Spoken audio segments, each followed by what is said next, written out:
We search for life on worlds of rock and water, scanning distant, Earth-like surfaces for a reflection. We have ignored the true giants of the cosmos, dismissing them as uninhabitable. We saw only chaos. We failed an ocean. 1,000 times the volume of Earth.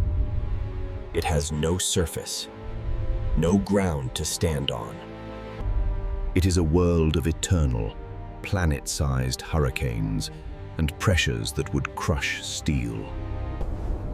And yet, deep within this chaos, life has found a way. An ocean of atmosphere, miles deep. And in this ocean, there are creatures that fly. Welcome to the world of the Storm Riders. To understand life here, you must forget everything you know. On a gas giant, The temperatures plummet to 200 degrees below zero. Down deep, near the metallic core. But in between, there is a layer, a Goldilocks zone of the sky. Here, at a pressure roughly.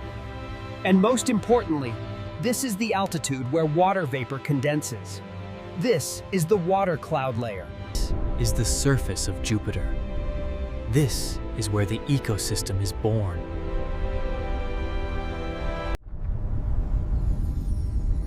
Act 2. The base of the food chain. This deep, misty ocean is not empty. It is filled with a soup of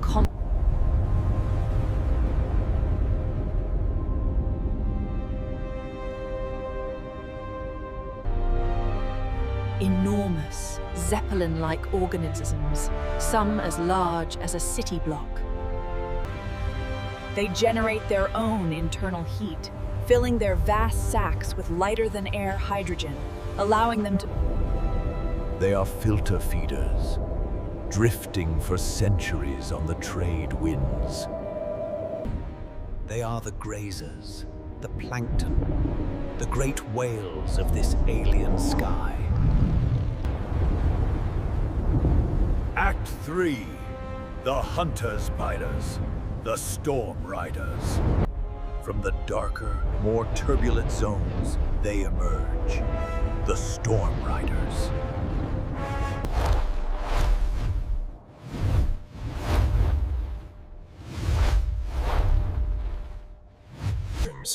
They do not fly by flapping.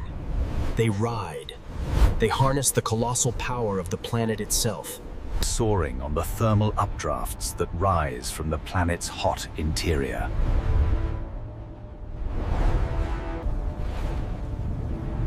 To them, a hurricane isn't a disaster. It's a highway. But in this world of permanent cloud, eyes are useless. They can detect the bioelectric fields of their prey from miles away. And they have learned to channel the planet's own electrical energy, storing it in their bodies.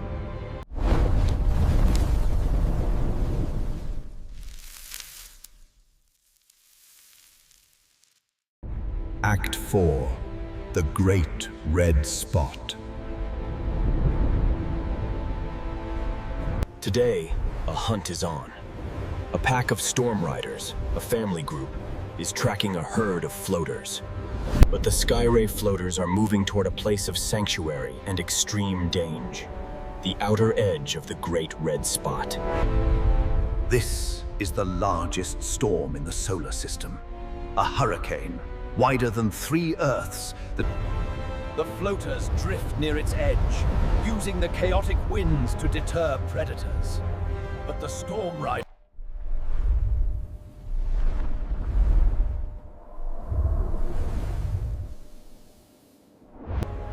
Half of them dive deep, using a lightning storm below as cover. The other half ride the jet stream above. They heard their target, a younger, isolated floater. by creating a fence of electrical noise.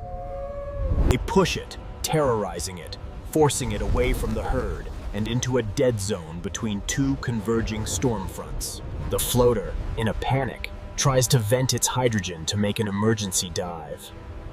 But it's too late. On another signal, the pack attacks as one.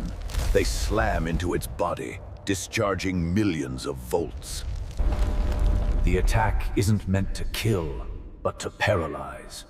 The floater's massive internal heating system fails. Crippled, it begins the long, slow, irreversible fall down into the crushing depths below. The pack will follow, feeding on it for weeks as it descends.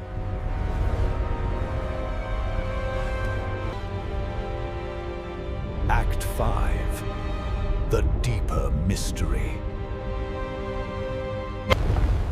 But the Storm Riders are not the apex predators of this world. They are merely the masters of the middle.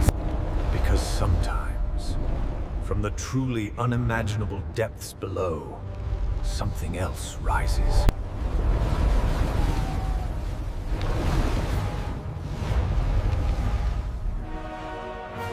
The feeding storm riders suddenly scatter. A dark shape, miles across, rises from the mist. Seizes the wounded floater and drags it and two unfortunate members of the hunting pack. Help us! Someone help! We're going to die.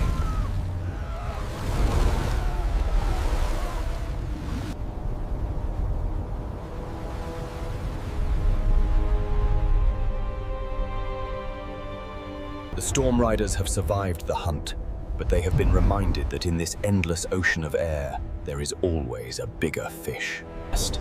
The hunt is over, but the world itself is changing. A new, planet-wide storm is brewing. The Storm Riders must now do the impossible.